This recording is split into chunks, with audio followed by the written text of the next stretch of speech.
I got through my list.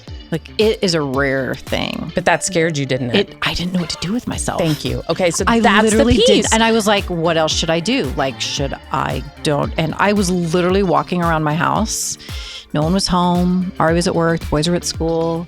I was like, this is a weird moment right now. Normally I have the next thing in my mind that I need to accomplish. Normally I have the next thing that I need to put on the list, the one more thing. I mean, I laugh about it all the time. I always have to do the one more thing. Same way. I want us to create ways where we can communicate about how we're actually giving ourselves the opportunity to celebrate the moment when we don't have something to do and not be afraid of it. Let's take the time to live in that quiet space, live in that white space and figure it, because I know that I need time in that space to figure out what it is that I need to be creative with. Let's challenge ourselves to find that. I love that. Welcome to the Success Resequencing Project. I'm Debbie Ponticus. And I'm Jenn Newman. Join us as we challenge the traditional definitions of success so you can build a fulfilling path of your own. Get ready for inspired, candid conversations while gaining tools, inspiration, and confidence to create your own authentic success story.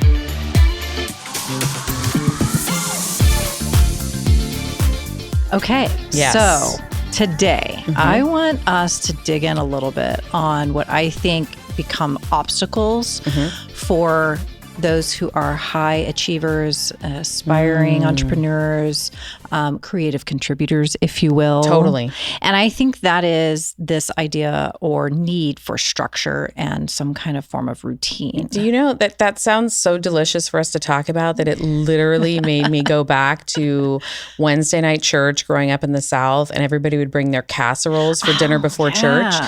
It feels that delicious. It feels like let's dig in. I'm into that. Can I pause and just say casserole for a second? Like how many different, I mean, it's like Taco Bell. It's like there's only so many ingredients you can put in a casserole. 100%. So it's like everyone says their casserole is like, oh, I have the tater tot cheese casserole. Oh, I have the green bean casserole. Yeah. It's all the same stuff, but man, it's good stuff. I mean, let's be honest. There is nothing better than a cheesy bake with like a potato mixture. Like you tell me that you're going to give me some sort of, wait. First of all, there's never been a potato that I didn't like. Well, hello. So I know. I'm going to go ahead. I'm here for that. Yeah. So thank you for putting that into my mind, because now I'm thinking about Thanksgiving green bean casserole. Ooh. Yeah. Water chestnuts in yours or not? No. I am like South. I'm from the South. Yes.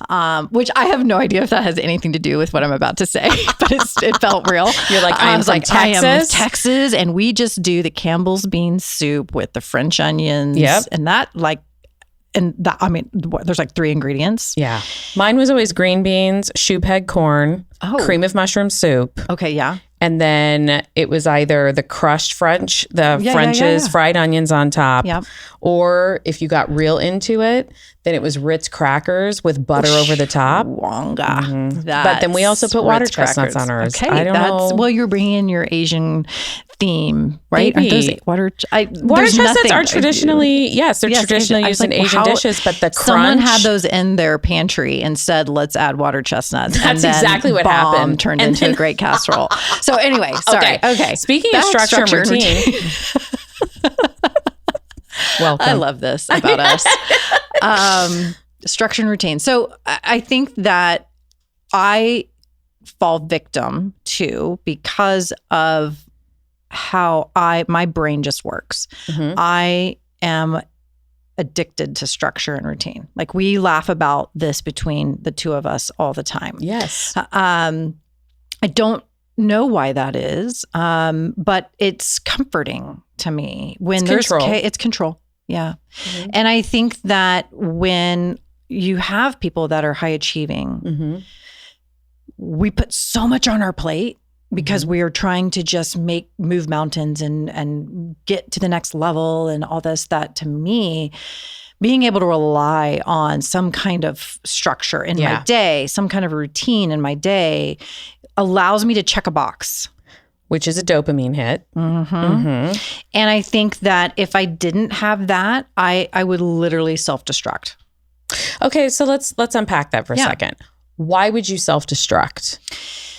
I would not feel that I'm moving forward. I would not feel like there's progress happening if I didn't have something that I felt that I had accomplished for that day. So that achievement for you is a part of success. You need to feel like you've achieved in order to feel successful.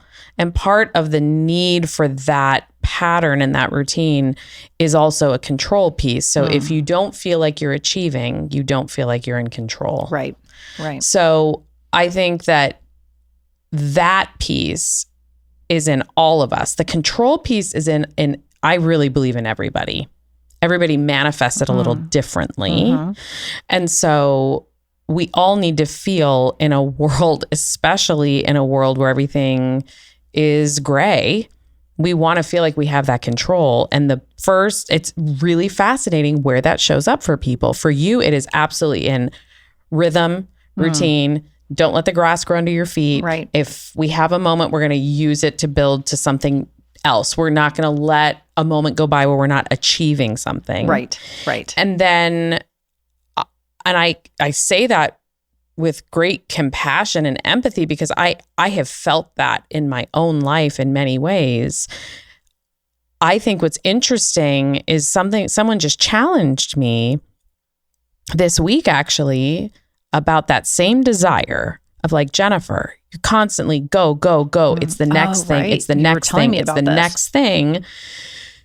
And that comes from my own fear. Okay. Of not achieving because I have equated achievement as earning love. Whoa. Okay. Like, so like the only way I'm going to be able to earn that love is not unconditional, that it's conditioned upon how well I do and how much I achieve.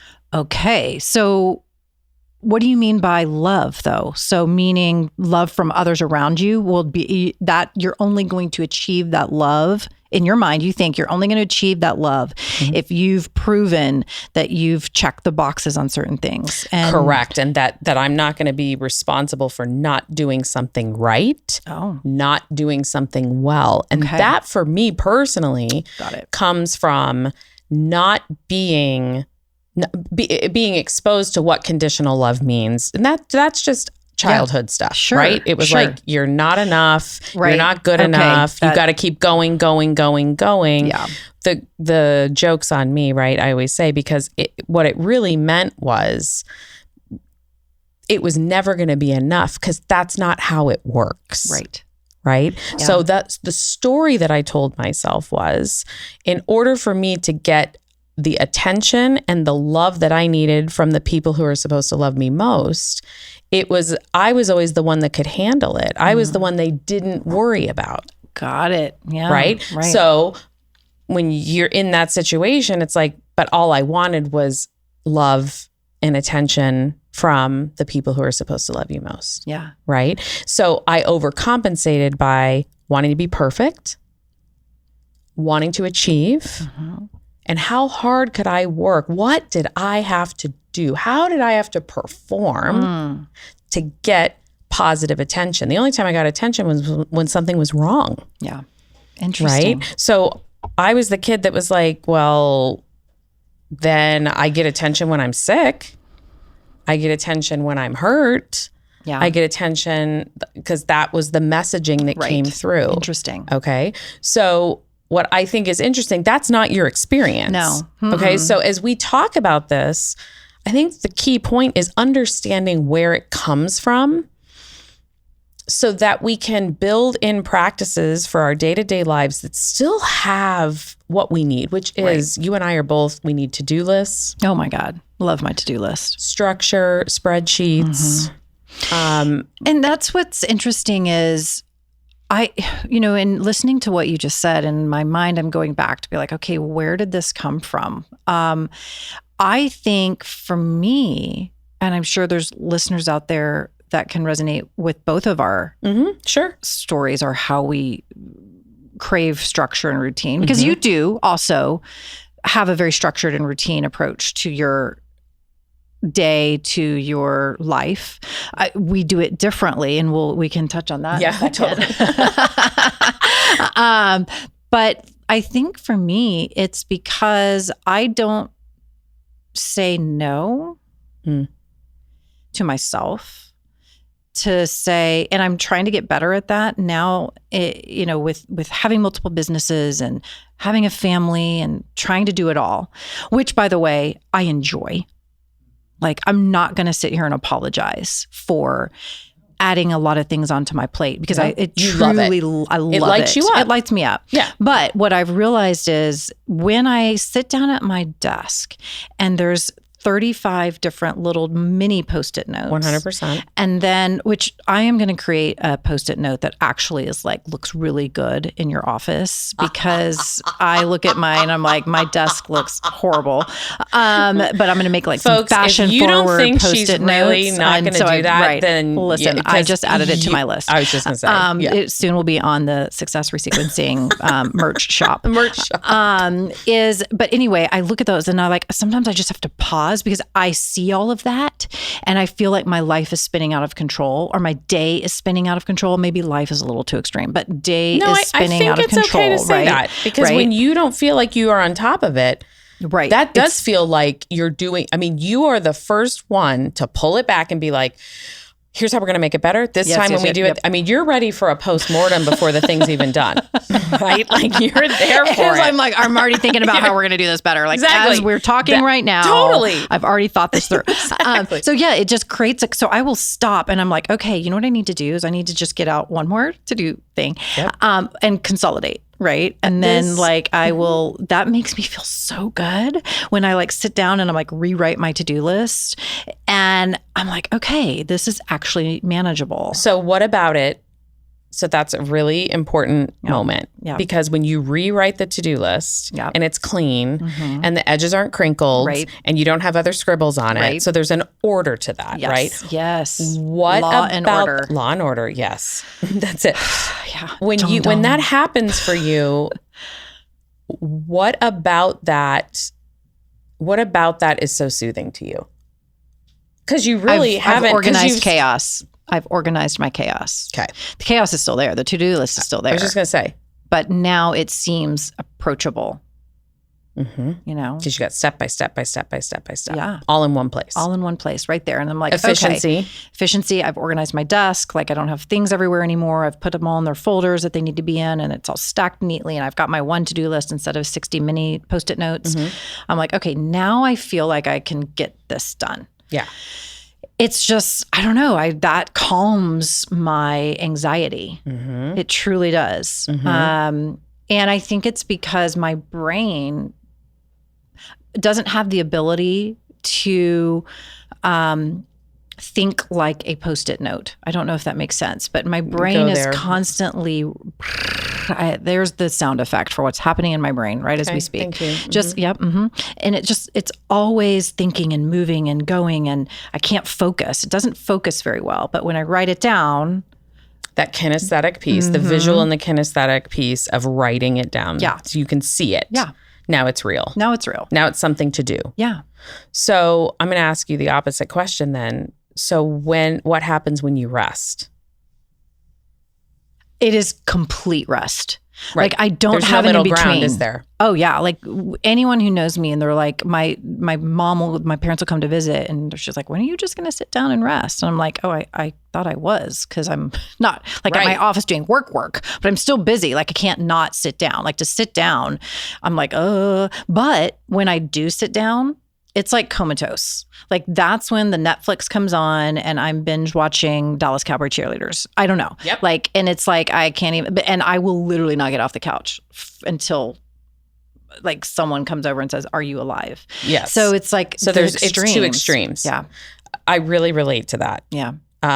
We all laugh. I shouldn't say we all. I don't know that we've really clued in our friends that are listening and watching, but I have two modes. It's either completely put together Jen, like head to toe. Yep.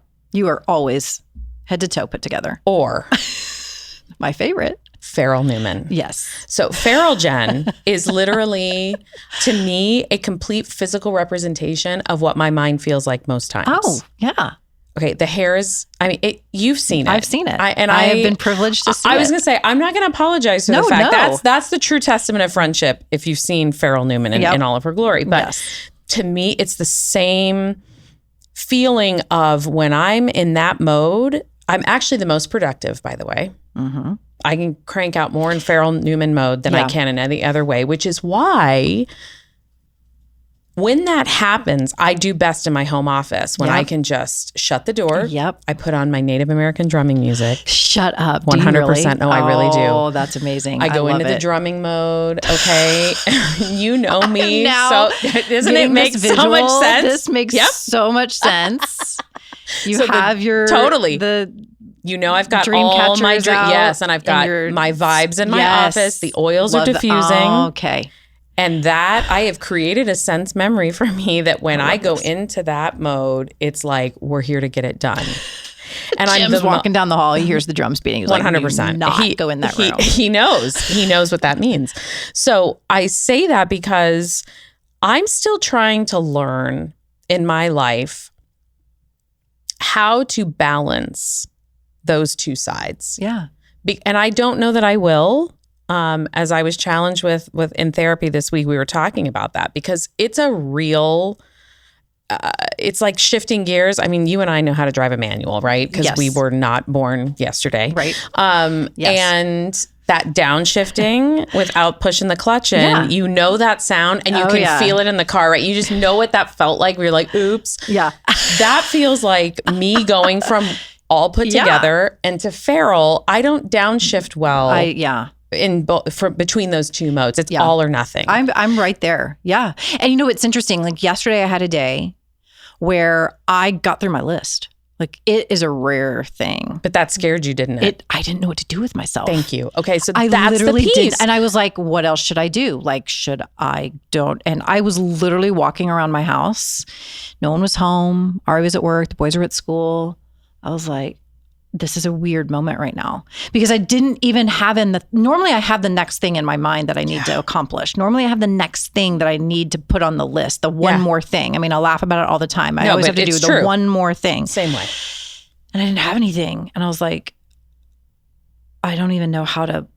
And I was like, should I turn the TV on? And I was like, no, it's like the middle of the day. I'm not sitting down on a Wednesday or whatever day yesterday was to like sit and binge watch Netflix in the middle of the day. I'm like, no, that's not a natural like thing I should do right now. But I didn't know how to just be. Okay. I think in this moment, because you and I are both struggling with this. Yeah. And one of the things I think is really important is that our bodies go into like full on fight or flight when we're in that mode, right? When we're driving, and we got to go. And so this rest and digest piece of like what our body, our parasympathetic. Dumb it down for me, Jen. Parasympathetic to our just like natural, our body's most holistic natural self is to be in rest and digest. It's not always about survival mode, right? The fight or flight, we got to go. And so I'm loving exploring that, but it's really, frankly, scary for me because I'm the same way. When the moment comes and there's nothing to do, achieve. So in my world, that achieving, like I've got to be doing something. I don't know how to honor that. And how it will show up in me is my body tells me you have no other choice. Yeah. We got a migraine today because you've decided to ignore the fact that you need to actually just rest for 2 hours in the middle of the day because you have done what you've needed to do. And so I think our challenge needs to be with our listeners is like, if this is something you're struggling with, I think we need to create, we'll have to, maybe not in this moment, but I want us to create ways where we can communicate about how we're actually giving ourselves the opportunity to celebrate the moment when we don't have something to do and not be afraid of it. I love that. Let's do this. Let's challenge ourselves and challenge our listeners. When you find you're in that moment, I want you to reach out to us. Love it. Like DM us, send us a message of you just being in your rest and digest mode. Which I don't know why that sounds so funny to me. Well, because honestly, it just sounds like, I mean, I'm sorry, the visual, I was going to say, it feels like very like, I'm resting. I'm digesting. Like it's just very much like it feels like it could so be whatever the moment is going to be for you. Yeah, like you reach out to us, and like I think we'll help each other to say, okay, it's okay. It's okay. I think we need to create our own like branded text chain between us. Yes. That's like, I'm in R&D. Yes, not research and development. Not research people. and development. We're in Arrested Digest, right? But it's like it's got a sound effect too. It's like no, it does. It feels gurgly. Yeah, it really does. It does. Yeah, that's what we're channeling, listeners. Here Bring we are. in your inner like, gurgle. I want you to rest feel like and when you're in. digest. Is it gurgles and giggles? Oh, is yeah, it, there it is. Okay. Gurgles and gags. Gurgles and gags. Whatever it is. And here we are, and we just went off the rails. But I think that's something that's where we're on a journey right now. Like we've just got to learn that it's a learned behavior. Yep. And I think we need to honor the fact that if we're going to sit here and say success is not an endpoint, and it's a nonlinear way, and that our path is all the things that we really fundamentally believe with every fiber of our being. Yeah, we do need to create space for honoring ourselves of the work that we do every single day. Yeah. And we need to honor the time where it is, and for me, it's showing up is not being creative. So when I'm not allowing that white space, that time for my brain to truly just be creative, that as someone, especially with such a significant creative streak in myself all the time, when I shut that off and I go into spreadsheet, to-do list, do, act, go, achieve, I'm actually robbing myself of where some of the best ideas and some of the most delicious moments come from, which is when I'm just able to create. Yeah. And I find myself kind of just taking notice of that because I honor creativity so much. I honor that process. I honor what that means. And I feel a little hypocritical to then not give that to myself and make it a priority. I know. You know, we always talk about, well, self-care is me working out or self-care is me doing this. And I'm like, self-care, I'm learning, is actually being creative. Yeah. And that it has to be a priority, not the thing that comes after 72 Post-it notes have been checked off. Right. And I got to say, like, that's a piece of awareness that I really can only encourage all of us to lean into, whatever that is. It's not the same for everybody. Right. No, but I think that let's leave it with that and say, okay, anyone who can relate, which I know there's people that are going to relate to what we were saying. Let's take the time to live in that quiet space, live in that white space and figure it, because I know that I need time in that space to figure out what it is that I need to be creative with. Right. And what's going to feed your soul. Yeah. I need that. And I think it'll help balance. I think that's the balance we need and it'll help us kind of downshift a little bit is when we know there's something that's waiting for us, because again, we're people that need to have something to do. Yep. But if that something to do is adding fulfillment back to us, it's adding some balance back into a crazy, it's filling our cup. It's filling our cup. Yeah. Then I think that it'll feel much better because I won't be in this and you won't be in this and our listeners won't be in this, like staring at ourselves in a mirror going, I don't even know what to do with myself. It's yes, I've gotten to that moment in my day when I can sit and do what I want, whether that's meditate, whether that's paint, whether that's read, whether it's ride a bike, whatever that is, let's challenge ourselves to find that. I love that. As my sister from another Mr. Ann said to me not so long ago, she said, you know, everyone always talks about the hobbies they want to touch on, right? The things they want to do when they have that free space. And she said, I think for someone like you who's always in that achievement mode, she said, I'm going to challenge you to make rest your hobby. Love that. Right? That's scary. It is, isn't it? Right. But it's that to me is why we need to embrace it. Right. We need to explore what it looks like. It's like, why is it scary? Right.